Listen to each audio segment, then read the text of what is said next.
Сайн бацгаана уу? Жижиг эцэг байна. Та бүхэндээ шинэ оны мэнд хүргэе.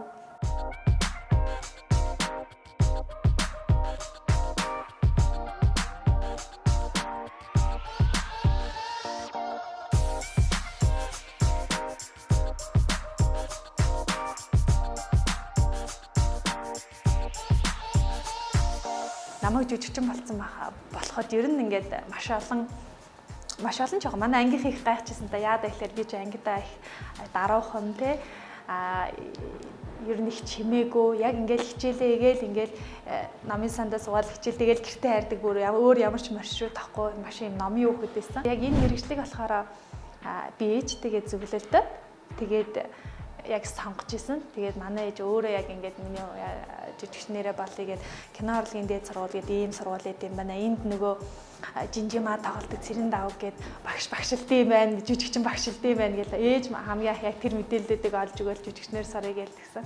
Тэгээд яг ээжтэйгээ хөтөлцөөл кино урлагийн дээд сургууль руу хамгийн одоо жижигчин болох шалгалтанд очиж орж исэн. Яг одоо анх сургуульд зэгсүүлээ төгсөн төгслөө яг зэмлэл магтаал хоёрыг зэрэг дааж яваарай гэх те.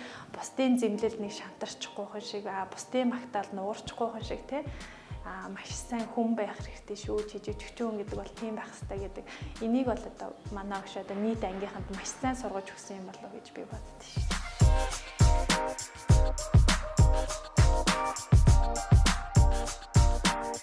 Яг сургуулаа төгсдөг жил мөрөөдлийн театр байгуулагдчихсан байхгүй юу? Тэгэл тэдний ингээл анх одоо шоу драм гэдэг яг ийм чиглэл гараад ирсэн. Тэгэл тайзан дээр тэгээ шоу драмтай хоцолсон гэд миний сонирхлыг маш их татчихсан. Тэгэл би за мөрөөдлийн театрт л орох юмсан гэж амар их дотроо шууд яг төгсөж явахдаа тухайд бодож исэн. Мөрөөдлийн театр яг шоу драм тоглолтын зохион байгуулалт бэлтгэл ажил орсон. Тэгээд очиод яг тухай алтан шагаах захирлан нисэн. Тэгээ шагаахтаа уулзаа шалгуулад мөрөөдлийн театрт тэмцэж орж. Манай одоо захирлууд найруулагч нар надад ямар хэсэг оноох нь те тэр хэсгийг ингээд нэг хүмүүст хоногшуулчих юмсан да те нэг энэ үгээрээ ч юм уу нэг үйлдэлээрээ ч юм уу те ингээд хоногшуулчих юмсан да сайн хичээчих юмсан да л гэж айгүйх бодож ажилладаг гэсэн шүү дээ. Нэг хэсэг яг үнжичлөө гэж яригдчихсан. Тэр хоорондоо маматай болсон. Яалтчгүй эмэгтэй маматай болоод ээж болоод эхлэхээр өөрөг хариуцлагаар тарьцангуу ар гэрж тал руугаа хувийн тал руугаа их ажилтаа байсан. Тэгээ яг нэг 2-3 жил орчим бол яг гэрээ эзэгтэй ажиллаа маш сайн хийсэн. Хажуугаар нөөрийн хувийн одоо бизнесүүдээ хөл дээр нь босгох ажлуудыг хийсэн. Тэгээд сая өнгөрсөн жилээс ерөнхийдөө яг уран бүтээл рүүгээ илүү төлхөө яг үндсэн мэргэжлээр ажиллаж эхэлж байгаа. За тэрний өмнө болохоор би 2017-оос 2018 он 19 он хүртэл Швейцарын Хенна фильм тариалттай ажилласан. Тэгээд Швейцарын Хенна фильмийн 2 уран бүтээлд нийтдээ би дааж гол дүрийн жижигчнэр ажиллаад за нэг уран бүтээл болох Out of Paradise нь болохоор Шанхай олон улсын фестивалаас яг Гран Приг авсан. Тэгээд яг Швейцарын кино компанид гэрээтэйс учраас өөр уран бүтээлүүдэд давхар орох тийм боломжгүй байсан. Яна би одоо ингээд Швейцарын кино компанитай хамтарч ажиллах юм байна. Ингээд ярихтаар Монгол жижигчин гэдэг нэр гарна гэдэг тэгэхээр надад амар сүрдэм том санагдал. Хэрвээ би муу ажиллах юм бол Монгол жижигчин муу юм байна. Монгол жижигчин муу тоглосон байна ч гэдэг юм уу. Дүрээ сайн гаргааг байна ч гэдэг юм уу. Иймэрхүү яриа гарах бол яах вэ? Би уран бүтээлийн балчих үедээ ч гэдэг юм уу. Ийм яг айцтайсэн. Тэгээд тухайн үед чинь бас сургуулаа төгсөөд 3 жил гарсан болж исэн байна. Яг мөрөөдлийн театрт ажиллаад чөлөөт уран бүтээлч болсон. Жилдээ хөгжижсэн. Гэхдээ эргээгээд би яг Швейцарын тэр кино компанид яг ажиллахдаа маш их зүйлийг бас их давуулж харсан те. Монголд уран бүтээл ямар яаж явагддгөө мэдээж Швейцарын стандартд яаж явагддгөө гэд аль нь ялгаатай. Тэгэхээр надад харьцуулах боломж гарсан. Тэндээс нэрээ ингэж хийвэл болох юм байна. Бид энэ шатанд байх хэрэгтэй юм байна ч гэдэг юм уу те. Эргээгээд өөр нэг улсын найруулагчтай мэдээж тэр хүмүүс ч бүгд өөр стандарт өөр төвшнөр явж байгаа. Тэгээд багийн доторх цогон байгуулалт нь хүртэл ч гэдэг юм ингээд ялгаатай байсан. Тэгээ энэ утгаараа би энэ маш их зүйлийг сурч авсан. За та хоёр ингээд яагаад намайг энэ дуудаад байгаа вэ? Чи зүгээр наана сууж заа юу. За додоод ажилтаа. Суудаа. Сүдэрлээ. Заавал хэлэх ёстой юм уу та? Хөөе ахгүй. Та өөрөө хэлнэ гэж хэлсэн биз дээ. Тийм ээ. Би ч хэлнэ гэж амласан. Үгүй ээ. Хэлнэ л гэсэн бол хэлнэ. Үгүй ээ бас юу вэ тань чинь. Тэ заавал нэгнийгээ ингээд нэг юм хүнд байдалд оруулаад Та хэлж чадахгүй бол би очиж хэлчихв. Би аваад хэлчихье те. Боловсрал телевизийн хөгжилтэй гэр бүл гэл одоо ингээд сериал дээр бас яг шалгуулаад яг сувдэр лохны дүр дээр ажиллаж байгаад энэ бол мэдээж миний нөгөө хамгийн анхны гол дүр хамгийн анхны дэлгэцийн одоо томоохон уран бүтээлүүд тийм энэ эхлэл одоо болсон уран бүтээл гэж би өөрөө их боддог байхгүй юу. Тэгэхээр тухайн дүр дээр бол сувдэр л одоо уг дүрэн гэх юм бол их ер нь сахилгагүй, томоогүй, дураараа тий жоохон ээж аваа чихийг халууцуулах гад байдаг тий бас их эрх төрлийн эрх тал руугаа ийм оюутан охины дүрээсэн. Кино цацагдаад эхэлсэн чинь ингээл хүмүүс нэг жоохон таньдаг болж эхлэв. Тэгсэн чинь ингээл би амар сандраад. За одоо ингээл гарахаар хүмүүс намайг таних болоо яагаад ч гэдэм үү ийм жоохон ч яж тэгэл ийм бодлоод арж ирдэг. Тэгэл хүмүүс ингээл явахаар ингээл харж байгаа нь ингээл мэдрэгдээд ичээл ингээл санаа зовоод амар их тэгдэгсэн. Тэгээд заримдаа ингээл голцоо настай хүмүүс ингээл тааралдахаараа яг одоо тухайн одоо киноны сувд гэрэл бол тий яг энэ амьдрал дээр хэрдэн цэцэг шиг ингэж ханддаг. За миний охист чи амьдрал дээр ийм эрх дураар ах юм бол чамд нөхөр олдохгүй гэдэг.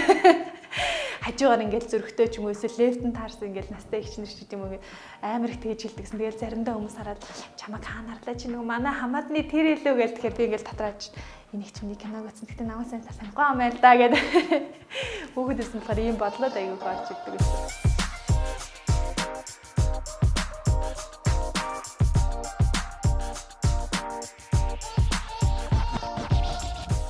Гэрэл чиртэн цагаан сэдвэр кино аль нь бас яг эмэгтэй хүний амьдрал яг одоо хосуудын харилцааны тухай бас сэдвийг хөндөж өгсөн байдаг. Гэхдээ гаргаж ирж байгаа төрөл чанар болон хөндөж байгаа байдал нөх юм бол хоёр өөр талаас.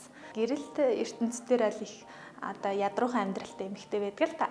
Гэрлээгээд цагаан сэдвэр дээр болонгод нөгөө амар хангалуун баян чинэлэг эмэгтэй дүр байдаг. Тэгэхээр би яг одоо нөгөө хугацааг нь бодоод за энэ хоёр кино бас яг зэрэг гарч магадгүй юм байна гэж бодоод дараа нь энэ цагаан сэдвэр сайхны киноны яг зохиол дээр дүр дээр ажиллаж байхдаа гэрэл ертөнцийн гэрлээгээс одоо шал өөр хүнийг гаргахын тулд яг энэ цагаан сэдвэр дээр маш их цаг зав те гадна төрхийн имиж ч гэдэм үү би яг ингээд одоо деталь болгон дээр ажиллаж байсан. Мишель шинэ асрагч авахар болсон. Жүжигчний мэргэжил бол их хувь хүн дээр өөр дээр нэг сайн ажиллаж өгдөг бас нэг бусад мэргэжлийн онцлогийг бодох юм бол тий хувь хүн өөр дээр маш их ажиллах боломжтой юм болоо гэж боддог. Одоо миний хувьд жишээ нь ингээд бараг олон өдрийн өмнө гараад тайзан дээр гараад бүжиглээд жүжиглэх байтугай бараг зүгээр ангийнхаа багшийн урд гарахтаа л бараг ингээд сандраад ингээд мэдж байгаа юм а бараг мартах нь холгүй ингээд сандрах хэмжээний ийм татаг шоогоо тий одоо нээлттэй байж чадахгүй ичимхий тийм хөхөд исэн. Тэгээд яг мэдээж жүжигчний мэргэжил бол хувь хүний талаас нь маш сайн хөгжүүлж өгдөг. Хувь хүнийг ерөөхдөө алхам тутамд нь хөгжүүлж өгдөг. Одоо нэг олон төрлийн мэргэжил туурч болно гэдэг ааш. Эмч болоод би эмчийн ажил хийж үзэж байгаа гэдэг юмдээ маш олон мэргэжлийг бид нэр бас хэсэгхэн хугацаанд ч гэсэндээ өөрийн биеэр мэдрээд ингээд үзэх боломжтой. Мэдээж хүн чадах нь л чухал ах л да. Чи үнийг хийж чадна гэд би иши орсон бол би тэрийг хийж чадах л ёстой байх. Жүжигчин гэдэг мэргэжлээ бид нэр за багада 4 жил сураад за тэгээд дээрэс нь одоо дадлах шаад бисэлж кинонд ингээд туслахаар одоо л ингээд жил гараа явж байгаа хугацаанд бид нэр илүү их туршлагачаад ингээд явж байна гэдэг ч юм уу. Энэ мэтлийн ингээд одоо бидний хувьд гэх юм бол бид нар энэ жүжигчин гэдэг мэргэжлийн үн цэнийг тодорхойлохын тулд за өөртөө ноогдох дүрийг сайн бүтээхийн тулд маш их хөдөлмөр цаг хугацаа тэр хүний одоо мэргэжлийн бус хүмүүсийн зориулаагүй зүйлийг бид нар энэ мэргэжтэй яг одоо эдсээрээ ингэж зориулж бүтээж авдаг. Тэгэхээр мэдээж харьцуулагдах боломжгүй л дээ. Мэдээж аяахан унгаан авьяастай ч гэдэм үү уулаасаа авьяастай сайхан хүмүүс уран бүтээл дээр орох зүйлс байдаг. Тэрийг бол эсэргүүцэхгүй те. Үнэхээр нэг сайхан дэлхийн миссийн дүр байвал одоо тэгэхээр сайхан одоо миссэн тухайн хэсэгт ороод гарах ч юм уу иймэрхүү зүйлсийг бол өгөөсгөх боломж байхгүй. Гэхдээ чадна гэсэн зүйлийнхаа ард яг хүн өөрөө чаддаг л ах хэрэгтэй. Яг тэгэхгүй тэрэндээ чирэгдээд ч юм уу нөгөө даваандаа давж чадахгүй байх юм бол яг л одоо хүмүүсийн хардгаар зүгээр талхаа идья гэдэг шиг хэдэл өөрөө өөрсдөө ажлыг хийя, хүн чаддаг юм а хийя магадгүй тэгж тэр өнцгөөс харж болох байх.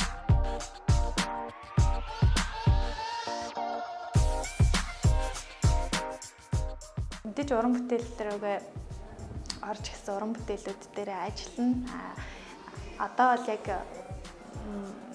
маш их өөрийгөө сорьсон, өөрийгөө эвдсэн уран бүтээлүүд дээр ажиллахыг их төлхөө хичээж байгаа. Энэ жил ер нь их л одоо өөрийгөө эвднэ, дахин шинэ төвшөнд хүрнэ л гэдэг ийм төлөвлөгөөнүүд гаргасаар байгаа шүү дээ. Өмнө нь л одоо яг анх ингээд төгсөөд удаагүй байхад бол надад ингээд яг их эерэг талын дүр илүү оногддог гэсэн тийм.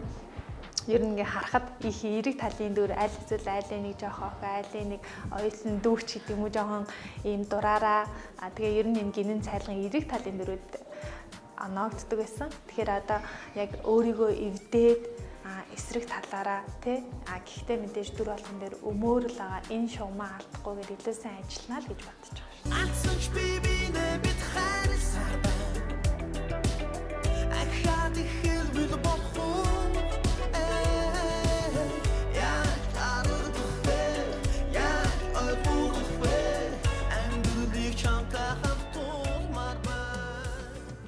Тэгэхээр хүн дуртай юмдаа л сэтгэл гаргадаг. Хүн яг дуртай байгаа, хайртай байгаа юмдаа хүн яг сэтгэл гаргад юм байна л да. Ер нь ингээ харахад яг дургүй байгаад ч юм уу яг хангалттай миний дуртай зүйл гэсэн юмыг жоохон бэрхшээл гаргаад хүн хайчдаг. Өө цац бали ингээ хайчдаг. Гэтэл яг чи хийж байгаа зүйлээ маш сайн бодлоод бүтэн биеэрээ яг бодлороо тухайн одоо сонгосон мэргэжлээр амьсгалж чадах уу гэдгийг өөрөөсөө амар сайн асуугаад тэгээд мэргэжлээ маш сайн зөв сонгороо. Тэгээ одоо бол бас нэг жоох эрсдэл гарах гэдэг нь үуч би боддог нөгөө сошиал маш их хөгжөөд эхэлсэн инфлюенсерүүд гэдэг байгаа шүү дээ. Инфлюенсерүүд гэдэг одоо ингээд юм олон дагагчтай андаа ингээ хүүхдэд их бий болж байна л та. Тэгэнгүүт ингээ хүүхдүүд бас тэрэнд амар хошуурдаг болчих. Яг адилхан ийм олон дагагчтай байх юмсан ч гэдэм үү эсвэл зураг маань олон дагагчтай байгаасаа ч гэдэг юм уу. Одоо ер нь ингээд нэг хүүхдүүдийн яриа, хандлагыг ингээ хараад хахад бас тиймэрхүү зүйл рүү хошуурах гэдэг болчих. Тэгэхээр өөрөө өөрийнхөө бодлыг маш сайн удирддаг байгаарай тий. Хүн болгон алдартай байхаар хүн болгон од байх албагүй тий. Гэхдээ хийж байгаа зуртай зүйлтэй хүрээлэлтэй орчиндөө чи бас тод одно нээж чадах юм шүү тий. Зурагтаар гардаг хүн л од биш шүү дээ тий. Тэгээ үнэхээр од нэг юм олонний танил болно гэх юм уу? Тийм зүйл бас аюух ажиглагдаад байдаг болчих. Тэгэхээр чи яг сонгосон мэргэжилтэд үнэхээр үнж тууштай байгаа амжилтаа бүтээж чадах юм бол чи яг тэр орон зайд тэр нөхцөл байдалд чи бас тодоос тод гэрэлтэж чаднаа. Чи хаанч тод одоо иж чадна. Зүгээр л өөрийнхөө дуртай хүссэн мэргэжлээ өөрөөсөө асууж агаад маш сайн зөв шийдвэрийг гаргаарай.